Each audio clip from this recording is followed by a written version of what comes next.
नमस्कार दोस्तों, आज हम बात करने वाले हैं हायर जुडिशियल अपॉइंटमेंट्स के बारे में। अब ये तो नाम से ही क्लियर होगा, इसको क्या ही समझाऊँगा। देखो, जुडिशियल अपॉइंटमेंट मतलब कि यार जुडिशरी में अपॉइंटमेंट कैसे होती है। जैसे अपन लोग नौकरी ढूँढते हैं, वैसे ही जब एडवोकेट होते हैं, काफ़ी समय की प्रैक्टिस हो जाती है। इसे पीछे की यार साउंड को इग्नोर करना, मेरे घर के पास ही है रेलवे स्टेशन, तो ये ट्रेन की आवाज़ आती रहती है। तो हाँ, जैसे अपन लोग जॉब ढूँढते हैं, तो क्या होता है, अपन अपॉइंट होते हैं किसी पद पर। जैसे कल को आप लोग आईएएस बन जाओगे तो अपॉइंट हो गए ना, यहाँ भाई यहाँ पर ये वाला आपको कार्यभार मिला है, ये वाला पद मिला है आपको। वैसे ही जब एडवोकेट को कुछ समय का प्रैक्टिस हो जाती है तो कॉलेजियन सिस्टम उन्हें जज के तौर पे अपॉइंट कर देती है। और याद रखना एक चीज़ कि जो जज होते हैं ना वो डिस्ट्रिक्ट कोर्ट तक होते हैं, लेकिन जो जस्टिस होते हैं वो हाई कोर्ट और सुप्रीम कोर्ट में कहे जाते हैं। सब लोग जज ही हैं, लेकिन जस्टिस कहा जाता है हाई कोर्ट में बैठे जजेस को और सुप्रीम कोर्ट में बैठे जजेस को, लेकिन जज कहा जाता है डिस्ट्रिक्ट कोर्ट को, डिस्ट्रिक्ट कोर्ट में जो है। ठीक है, तो इंट्रोडक्शन, अब इस पर क्वेश्चन आ गया तो कैसे इंट्रोडक्शन लिखोगे, एक फैक्ट से या ठीक है, ये सब चीज़ें शुरू कर सकते हैं। देख लेते हैं किस तरीके से करेंगे कि हायर जुडिशियल अपॉइंटमेंट जो है इंडिया में, स्पेशली सुप्रीम कोर्ट और हाई कोर्ट को लेकर, ठीक है, वो are central to preserving judicial independence, और क्या अपहोल्ड करता है, रूल ऑफ लॉ। ठीक है, हाउ एवर राइजिंग वैकेंसीज 32% है इस समय, कहाँ पर, हाई कोर्ट में खाली हैं। मतलब अगर 100 सीटें ना तो उसमें से 32 सीटें खाली हैं, वैकेंसी है, खाली पड़ी हुई है। ठीक है, और उसमें क्या है, दिक्कतें क्या है कि भाई लैक ऑफ ट्रांसपेरेंसी है, और क्या है, चलता रहता है एग्जीक्यूटिव और जुडिशरी की टेंशन चलती रहती है। जैसे एनजेएसी बन गया था, ठीक है, और एनजेएसी इसीलिए बना क्योंकि कलीजियम सिस्टम पर ना लोगों को भरोसा नहीं होता है, ट्रांसपेरेंट नहीं है वो चीज़, कि अब पता ही नहीं कैसे अपॉइंटमेंट हो रही है, 4 लोग बैठ जा रहे हैं, किस बेसिस पे नाम तय कर दे रहे हैं, कौन हमें जस्टिस प्रोवाइड कर रहा है हमें पता ही नहीं, और किस बेसिस पे कर रहा है। कम से कम आप एमपी एमएलए चुनते हो तो पता है कि भाई जो वोट ज़्यादा ला रहा है, जिस पे लोगों को भरोसा है वही जीत रहा है। टेक्निकली तो यही है, जिसको लोग प्यार करते हैं, जिस पे लोग भरोसा करते हैं वही जीतते हैं, अगर टेक्निकली देखो तो। ठीक है, लेकिन जुडिशरी में तो ऐसा नहीं हो रहा है। अरे भाई, भले ऐसा ना हो, नहीं बताओ तो सही, तुम किन किन पैमानों पर इनको अपॉइंट कर ले रहे हो, हमें पता ही नहीं चल रहा है कि भाई तुम क्या क्या कंडीशंस थी, मतलब क्या क्या चीज़ें थी जो जिस बेसिस पे तुम लोगों ने इनको अपॉइंटमेंट दे दिया कि ठीक है आ जाओ। हम हर बार देखते हैं हर एक अपने लेक्चर में कि कोई भी कॉन्सेप्ट है उसके पीछे का एक कॉन्स्टिट्यूशनल फ्रेमवर्क होता है। कॉन्स्टिट्यूशन उसका बेस होगा, स्टैट्यूट उसका बेस होगा, नहीं तो कन्वेंशन बेस होता ही होता है। ठीक है, तो यहाँ पर कॉन्स्टिट्यूशन का देख लेते हैं। और क्या बोला था मैंने कि भाई जब भी पढ़ो, जो भी मैं आर्टिकल बताऊँ उसको बेयर एक्ट से देख लो। रटने को नहीं कहता हूँ कि भाई जाओ और बैठो सारे आर्टिकल रट के बैठ जाओ, रटना मोटिव नहीं है अपना। हमें क्या करना है कि भाई देखना है उसके अंदर लैंग्वेज किस तरीके की यूज़ हो गई है।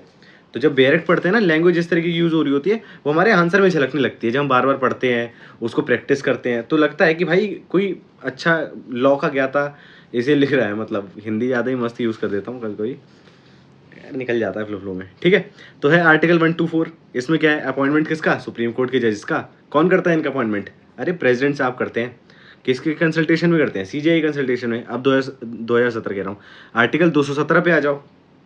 सेम जो सुप्रीम कोर्ट के जजेस के लिए कर रहे थे अपॉइंटमेंट, अब वो हाई कोर्ट के जजेस के लिए हो जाएगा। कौन करेगा इनको, प्रेसिडेंट करेंगे। किसके कंसल्टेशन में करेंगे, सीजीआई प्लस कौन हो गया, गवर्नर हो गया। अब आर्टिकल 127 पे आ जाओ, एडहॉक जजेस। किसके, ये जो एडहॉक जजेस वाला है ना इस समय, आर्टिकल 127 बहुत ज़्यादा इंपॉर्टेंट है। मुझे तो लग रहा है बहुत ज़्यादा चांसेस है इस बार। मेरे को लग रहा था प्रीलिम्स में आएगा क्वेश्चन, लेकिन अब लग रहा है कि भाई वहाँ नहीं आया तो यहाँ तो ज़रूर आएगा। और अब अगर मैं आपको दिखाऊँ ना कि भाई पीछे देखोगे करंट अफेयर उठा के या फिर न्यूज़पेपर उठा के, तो एड हॉक जजेस पे इतने सारे आर्टिकल हैं, इतने सारे आर्टिकल हैं, तो आपको खुद समझ आ जाएगा। इसलिए मैंने इसको स्पेसिफिकली कवर भी किया है। फिर article 128, appointment of retired supreme court high court जजेस टू सुप्रीम कोर्ट टेम्परेली। ये कौन से होते हैं, देखो एड हॉक जजेस क्या होते हैं और एडिशनल जजेस क्या होते हैं, ये बताना मुझे कमेंट सेक्शन में। फिर है article 224, appointment of additional and acting जजेस टू हाई कोर्ट्स। ठीक है, फिर आर्टिकल 224A 224 है। देखो अगर लिखा रहे 224 फिर ब्रैकेट में छोटा ए, तो मतलब सब क्लॉज की बात हो रही है।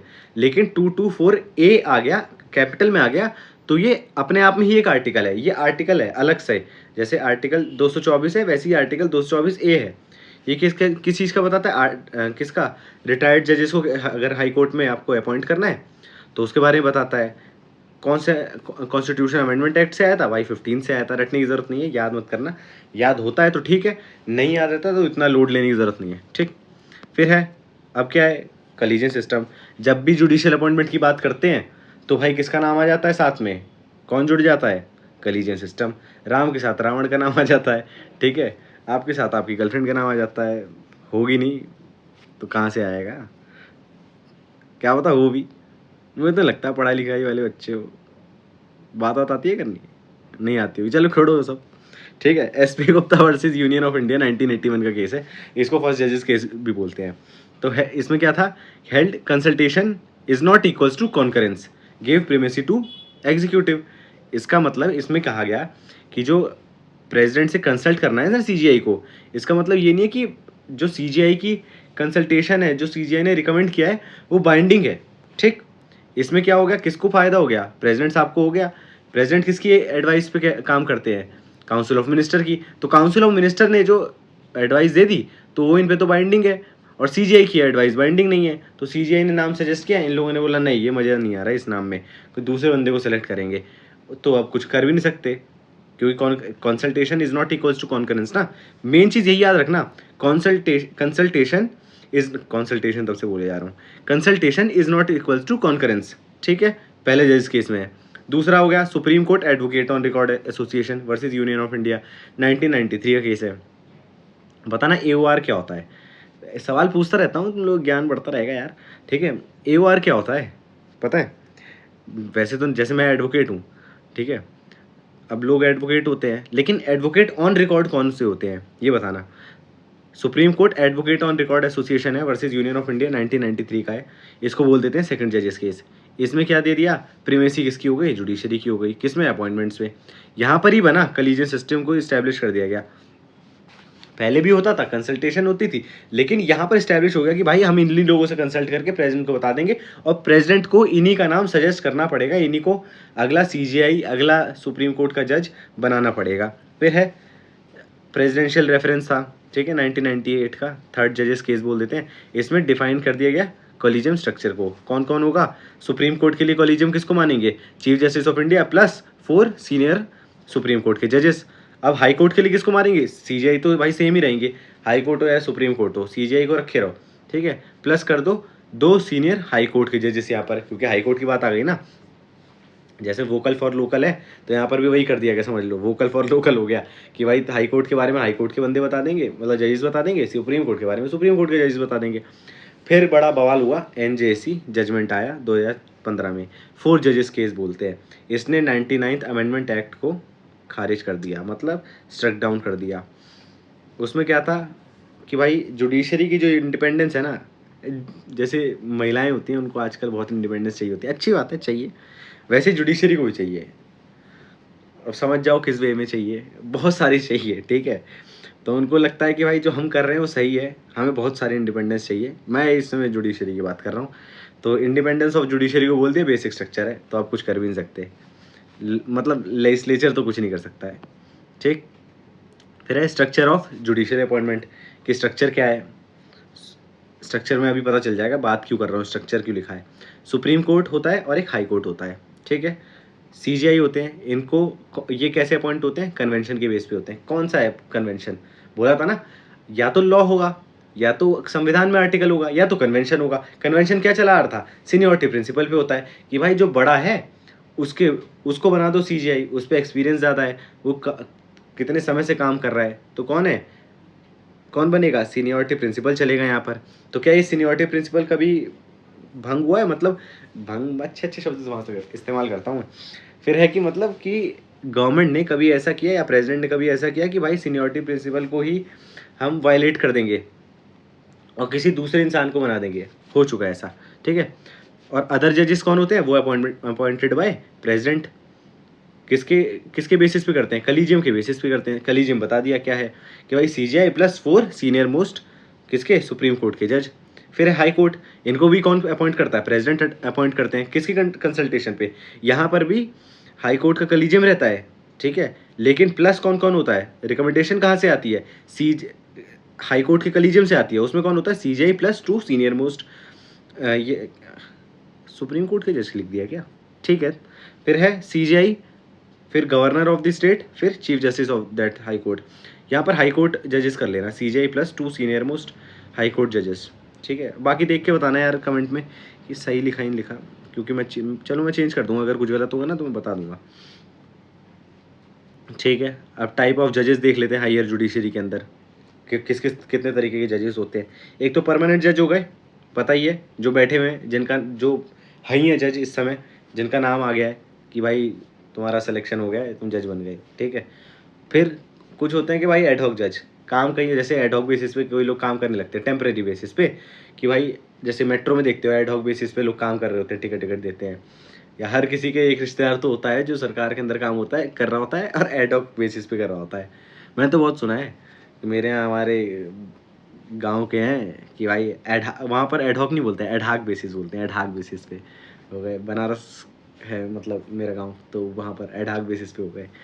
तो ये ऐसी है, एडहॉक बेसिस पे सुप्रीम कोर्ट के जज बना दिए गए, आर्टिकल 127। कब बनाते हैं? जब कोरम कंप्लीट ना हो। कोरम मतलब कि जितने मिनिमम मेंबर चाहिए सुप्रीम कोर्ट के लिए। फिर है retired supreme court high court जज, फिर है एडहॉक हाई कोर्ट जज रिटायर्ड वाले, फिर एडिशनल हाई कोर्ट जज, फिर एक्टिंग हाई कोर्ट जज। इन लोगों का देख लेना। आगे इसको मैं क्या ही बताऊं, बोलो तो बता देता हूँ, वैसे बताने की ज़रूरत नहीं है, आगे साफ लिखा हुआ है। ये बतानी चीज़ है कि भाई इश्यूज़ क्या क्या आ रहे हैं किसके अंदर, high court higher judicial appointment में। लोअर जुडिशरी किसे बोलते हैं, किसे बोलते हैं? डिस्ट्रिक्ट को। हायर जुडिशरी किसे बोलते हैं? सुप्रीम कोर्ट और हाई कोर्ट को, ठीक।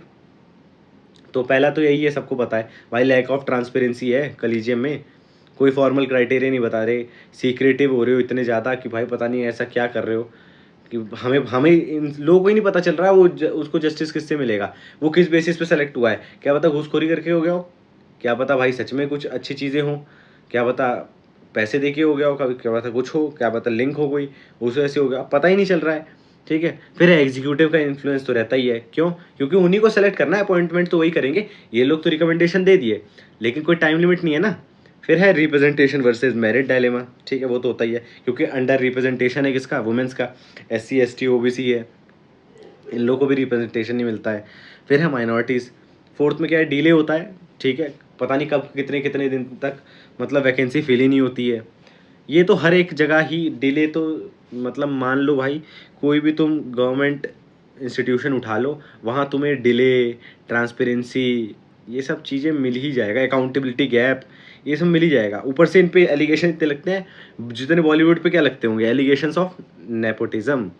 अभी इससे पहले चीफ जस्टिस ऑफ इंडिया थे, आप अभी लिस्ट निकाल लो जितने भी जजेस हैं हमारे यहाँ सुप्रीम कोर्ट के, और उनके फादर या अंकल, या फिर ये चीज़ें आप देख लो, अंकल सिंड्रोम भी बोलते हैं इसको शायद, ठीक है, अंकल सिंड्रोम या ब्लैक कोट सिंड्रोम ऐसी कुछ बोलते हैं। फिर है डाइवर्सिटी डेफिसिट, लो फीमेल रिप्रेजेंटेशन है, सिर्फ 3 वुमेन जजेस हैं सुप्रीम कोर्ट में और 10% है हाई कोर्ट के अंदर। Absence of institutionalise reform post NJAC striking down, ठीक है।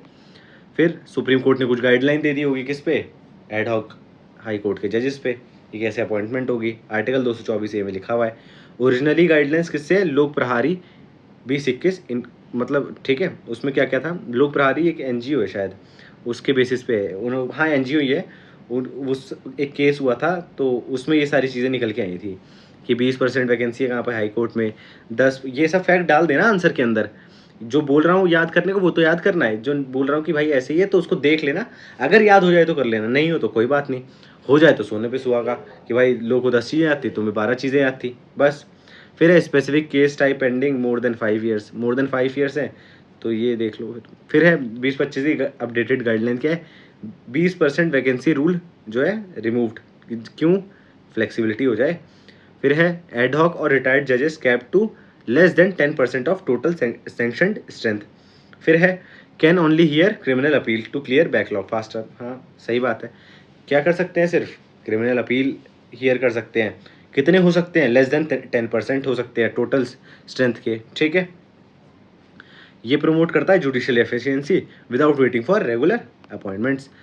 हर बार देखते रहे हैं कि भाई ग्लोबल बेस्ट प्रैक्टिसेस क्या है, वो भी देख लेते हैं। USA हो गया, UK, साउथ अफ्रीका और कनाडा इन चार की देख लेते हैं, पहले भी अपन यही देखते हैं। USA में क्या है कि presidential nomination plus senate confirmation होना चाहिए, कोई रिटायरमेंट की एज नहीं है। यहाँ पर है क्या भारत में रिटायरमेंट की एज? हाँ है, बताना कितनी है। जुडिशियल स्क्रूटनी होती है किसके बाद, किसके, कौन करता है? बार एसोसिएशन करता है। भारत में भी बार एसोसिएशन है, सुप्रीम कोर्ट बार एसोसिएशन है, ठीक है, और फिर हाई कोर्ट बार एसोसिएशन है, फिर डिस्ट्रिक्ट में जितने भी डिस्ट्रिक्ट होते हैं जैसे Shahdara bar association, Rohini bar association, वो है। फिर क्या होता है, इसी तरीके से बार काउंसिल भी होती है। बार एसोसिएशन अलग है और बार काउंसिल अलग है, ठीक है। बार काउंसिल ऑफ इंडिया भी होती है। वो सभी जितने भी एडवोकेट्स होते हैं, जैसे हम लोग हैं, मैं भी एडवोकेट हूँ, तो हम लोग क्या करते हैं कि वो जो लाइसेंस होता है वहीं से मिलता है, मतलब बार काउंसिल ऑफ इंडिया से। BCI bar council of India नहीं, मतलब जो स्टेट बार काउंसिल होती है, जैसे दिल्ली बार काउंसिल हो गई, बीसीडी बोलते हैं, बार काउंसिल ऑफ दिल्ली, तो वहाँ से मिलता है। और बार काउंसिल ऑफ इंडिया जो होता है वो ऑल इंडिया बार एग्ज़ाम कराता है। ऐसी ज्ञान पेलने के चक्कर में बोल दिया सब, तुक नहीं है यहाँ पर बोलने का। फिर है यूके, यहाँ पर क्या है, इंडिपेंडेंट जुडिशियल अपॉइंटमेंट कमीशन है, जो भारत ने कॉपी करने की कोशिश करी थी। ओपन रिक्रूटमेंट होता है, इंक्लूड ले मेंबर्स, लॉ मेंबर्स, ले मेंबर लिख दिया है।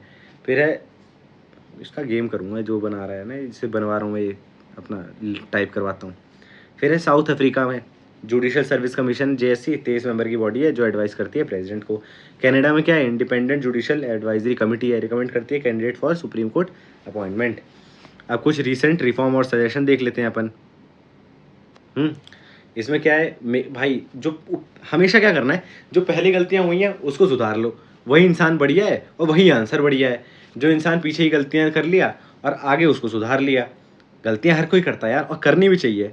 हर चीज़ दूसरों थोड़ी सीख लोगे, मज़ा थोड़ी है इतना, जीवन जियो कब, तो इसलिए। लेकिन आंसर में नहीं कर सकते ना पर दूसरा मेंस देना पड़ जाएगा, ठीक है। तो क्या करना है कि भाई जो ऊपर गलतियां कर दी हैं अब उसको सुधार देना है। तो क्या बोल देंगे, रिसेंट रिफॉर्म सजेशन।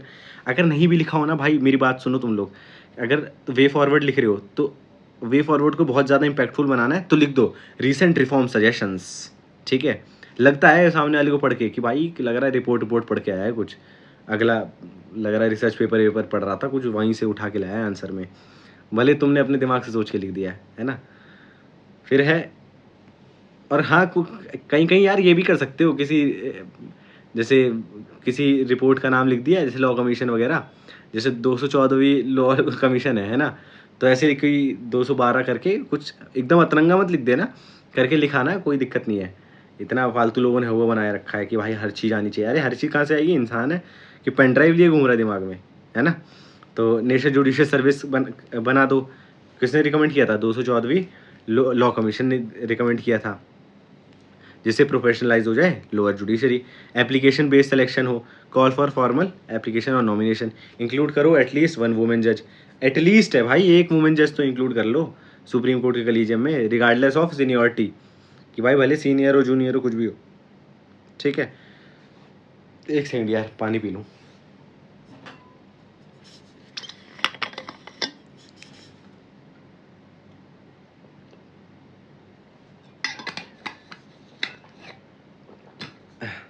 ठीक, क्या है, एक वुमेन जज इंक्लूड कर लो सुप्रीम कोर्ट के कलीजियन में, रिगार्डलेस ऑफ सीनियरिटी, जूनियर हो सीनियर हो कुछ भी हो, तुम वुमेन जज तो एक रखो, वो भी तो अपना इनपुट देंगी, एक इनको बनाना चाहिए। अब आप लोग सब आदमी डिसाइड, यहाँ तो फेमिनिस्ट मैं भी हूँ, ठीक है, कि भाई सिर्फ आदमी डिसाइड कर रहे हो, ऐसा भी ना कर दो सिर्फ औरतें हो जाए, ऐसा भी ना कर दो सिर्फ आदमी हो जाए, प्रोपोर्शन में रखो, आधी औरतें कर दो आधी आदमी कर दो, इस तरीके से रखो, है ना। फिर डेडिकेटेड जुडिशियल अपॉइंटमेंट ऑफिस होना चाहिए for streamlining selection, research and tracking diversity. Codes to use in mains, मस्त है, लिखा है, पढ़ लेना, रट लेना, लिखाना, इसको कोई समझाने बैठेगा तुम्हें, खुद सोचो यार, ठीक। फिर अब किस पे आ जाते हैं, कंक्लूजन पे, कॉन्क्लूजन या फिर conclusion. The judiciary's capability credibility lies in the independence, सही बात है, यहाँ तक समझ आ रहा है। हमेशा ना क्या करो, जैसे लोगों से ही बात करो कि भाई तुम बहुत अच्छे हो लेकिन तुम्हारे अंदर ये गलत आदत है यार, इसको सुधार लो, तुम बढ़िया हो जाओ। ऐसे ही आंसर को लिखना है, ऐसी कंक्लूजन को लिखना है कि भाई जुडिशरी क्रेडिबिलिटी ना उसके इंडिपेंडेंस में है, लेकिन लेकिन लेकिन लेकिन रुक जाओ, एक गलती कुछ बताता हूँ। लेजिटिमेसी जो होता है ना, डिपेंड करती है ट्रांसपेरेंसी पे। जो प्रोसेस है हायर जुडिशियल अपॉइंटमेंट्स का मस्ट इवॉल्व, ठीक है, उसको इवॉल्व होना चाहिए। क्या बनने के लिए, ऑब्जेक्टिव हो जाए, इंक्लूसिव हो जाए, एफिशिएंट हो जाए, अकाउंटेबल हो जाए, जिससे क्या हुआ, स्ट्राइकिंग का balance between judicial primacy and democratic legitimacy, is the need of the hour. सही बात है, जुडिशियल प्रेमेसी होनी चाहिए और डेमोक्रेटिक लेजिटिमेसी होनी चाहिए। समय के हिसाब से, जैसे समय के हिसाब से इवॉल्व होते हैं केस और इंस्टीट्यूशंस, है ना। अपन लोग भी तो इवॉल्व हुए हैं, तो जैसे पहले नहीं चलाते थे फ़ोन, अब फ़ोन चलाने लगे हैं, मस्त 10-10 घंटे रील देखते हैं भाई, मेरे जानने में कुछ लोग हैं। ठीक है, तो यही है, कंक्लूजन बता दिया मैंने। अब क्या करोगे, क्या करना है, प्रीवियस ईयर क्वेश्चन उठाना है भाई। बोलता हूँ तो उठा लिया करो, देखने नहीं आ रहा हूँ, देखने आता तो मतलब मारता भाई। ठीक है, अगर नहीं कर रहे होते तो क्या करना, प्रीवियस ईयर क्वेश्चन उठा लेना, मॉक पेपर उठा लेना। अब इसको उठाने के बाद क्या करोगे, सोचोगे यार कि भाई इतना ही कंटेंट है, अब उसको आंसर के अंदर कैसे लिखना है, मतलब क्वेश्चन को कैसे आंसर करना है। ठीक है, समझ गए, चलो बाय।